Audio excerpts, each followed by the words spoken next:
अस्सलामुअलैकुम फ्रेंड्स, मैं हूं अहमद रज़ा और वीयू हेल्प सेंटर की तरफ से आप सबको वेलकम कहता हूं CS 402 के लेक्चर नंबर 44 में। तो सबसे पहले तो आप सबसे ये रिक्वेस्ट है कि जिन्होंने अभी तक मेरा चैनल सब्सक्राइब नहीं किया वो जल्दी से इसे सब्सक्राइब कर लें ताकि आपको मेरे चैनल से शॉर्ट लेक्चर्स जो हैं वो जल्दी से जल्दी मिल सकें। तो चलिए हम लेक्चर को स्टार्ट करते हैं। आज का ये हमारा जो सेकंड लास्ट लेक्चर है, तो इसका जो टॉपिक है वो है डिसाइडेबिलिटी और रिकर्सिव लैंग्वेज। ये टॉपिक हम पिछले एक लेक्चर में भी पढ़ चुके हैं। आज थोड़ा दोबारा इसे रिवाइज कर लेते हैं। और दूसरा जो टॉपिक है वो है पार्सिंग टेक्निक्स। तो सबसे पहले डिसाइडेबिलिटी के बारे में पढ़ते हैं। Recursive language. A language is said to be recursive language if there exists a TM. TM होती है टर्निंग मशीन। तो टर्निंग मशीन का काम क्या है यहाँ पे? TM that accepts all the strings in L. L यहाँ पे एक लैंग्वेज है जो कि स्ट्रिंग से मिलके बनती है। बहुत सारी जो स्ट्रिंग्स होती हैं वो मिलके एक लाइन बनाती हैं और फिर लाइन से आगे बनते बनते ये एक लैंग्वेज बन जाती है। जिस तरह हमने पीछे पढ़ी थी चॉम्स्की नॉर्मल फॉर्म में, CFL में या कॉन्टेक्स्ट फ्री ग्रामर में, ये सारी की सारी लैंग्वेजेस होती हैं। Accept all the strings in L and reject all the strings that not exist in L. यहाँ पे रिकर्सिव लैंग्वेज में यही बताया गया है कि यहाँ पे एक TM होता है जिसे हम टर्निंग मशीन कहते हैं। इसका पर्पज़ यहाँ पे ये है कि ये हमारे पास जो लैंग्वेज L होती है इसमें जो भी स्ट्रिंग्स पहले से ऐड होते हैं उनको एक्सेप्ट किया जाता है और जो हमारी लैंग्वेज में मौजूद नहीं होते हैं उन स्ट्रिंग्स को ये मशीन जो है वो रिजेक्ट कर देती है। But may or may not halt all the strings which are not L। कि कभी कभार ऐसा भी होता है कि जो स्ट्रिंग्स जो हैं वो हमारी लैंग्वेज में L में मौजूद नहीं है, कभी कभार ये उनको भी एक्सेप्ट कर लेती है। Decidability. A language L is said to be decidability if it is recursive. Recursive language के बारे में हमने पीछे पढ़ा है। तो जो recursive language होती है वही हमारी decidability भी होती है। इसमें वही एक TM होती है टर्निंग मशीन जो हमारी लैंग्वेज में मौजूद स्ट्रिंग्स को एक्सेप्ट करती है और जो स्ट्रिंग्स हमारी लैंग्वेज में ना हो उनको रिजेक्ट कर देती है। अगला पॉइंट है all the decidable languages are called recursive languages. के जो सारी की सारी रिकर्सिव लैंग्वेजेस होती हैं उनको हम डिसाइडेबिलिटी भी कह सकते हैं। उसके बाद है डिसाइडेबिलिटी चेक, कि हम चेक कैसे करेंगे कि ये एक रिकर्सिव लैंग्वेज या डिसाइडेबिलिटी है भी या नहीं।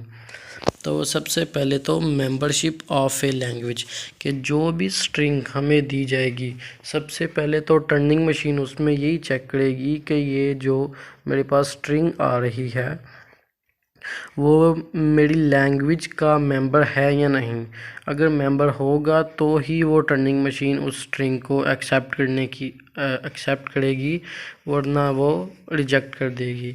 उसके बाद है फाइनाइट क्लासेस, कि हमारे पास अगर तो हमारी लैंग्वेज में फाइनाइट क्लासेस हैं जो कि काउंट की जा सकती हैं तो फिर तो यह डिसाइडेबिलिटी है। अगर इनफाइनाइट क्लासेस हैं तो ये हमारी लैंग्वेज जो है वो इर्रेगुलर लैंग्वेज हो जाएगी, रेगुलर लैंग्वेजेस में नहीं आएगी, तो ये भी डिसाइडेबिलिटी नहीं होगी। उसके बाद है empty language, L equal to null, कि हमारे पास जो लैंग्वेज दी गई है उसमें स्ट्रिंग्स हैं भी या नहीं, कि कहीं वो स्ट्रिंग जो लैंग्वेज हमें दी गई है वो एम्प्टी तो नहीं है।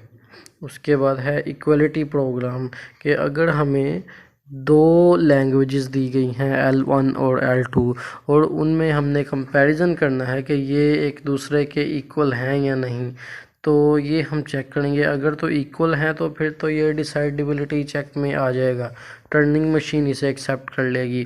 लेकिन अगर ये लैंग्वेजेस जो हैं वो इक्वल नहीं है तो टर्निंग मशीन जो है वो इसे एक्सेप्ट नहीं करेगी। उसके बाद है कंप्लीटनेस, कि जो लैंग्वेज हमें दी गई है उसमें जितनी भी स्ट्रिंग्स वगैरह ऐड हैं, क्या वो कंप्लीट मीनिंग दे रही हैं, वो लैंग्वेज कंप्लीट है या इनकम्प्लीट है। उसके बाद अगला पॉइंट है L1 intersection L2 equal to नल या एम्प्टी सेट। तो अगर तो हमारे पास जो दो लैंग्वेज दी गई हैं उनका हम इंटरसेक्शन लें तो हमारे पास नल वैल्यू आ जाए, कि मतलब हमारे पास एक एम्प्टी सेट बच जाए, तो ये भी एक डिसाइडेबिलिटी की ही निशानी है। उसके बाद है सबसेट प्रॉब्लम्स, कि जो भी स्ट्रिंग्स हमें दी जा रही हैं वो हमारी लैंग्वेज का सबसेट है, तो हमारी टर्निंग मशीन जो है वो उस स्ट्रिंग को एक्सेप्ट करेगी। अगर तो हमारी लैंग्वेज का वो स्ट्रिंग जो है वो सबसेट नहीं है तो फिर जो हमारी टर्निंग मशीन है उसे रिजेक्ट कर देगी, ये डिसाइडेबिलिटी में नहीं आएगी। उसके बाद है parsing techniques.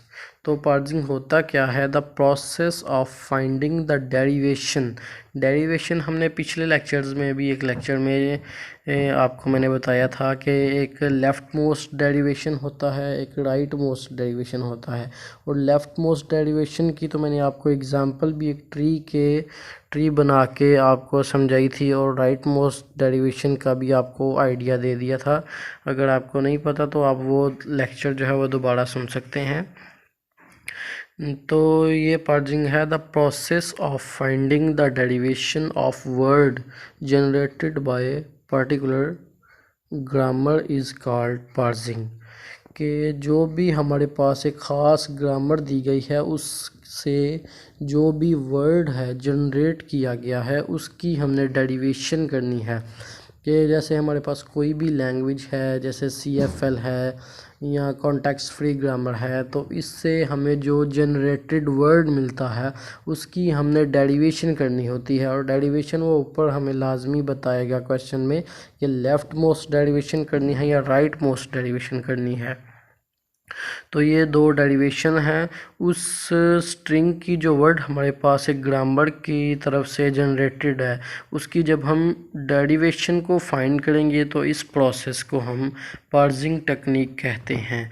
There are different types of parsing techniques containing the following 3। ये नीचे हमारे पास 3 तरह की पार्सिंग टेक्निक्स दी गई हैं।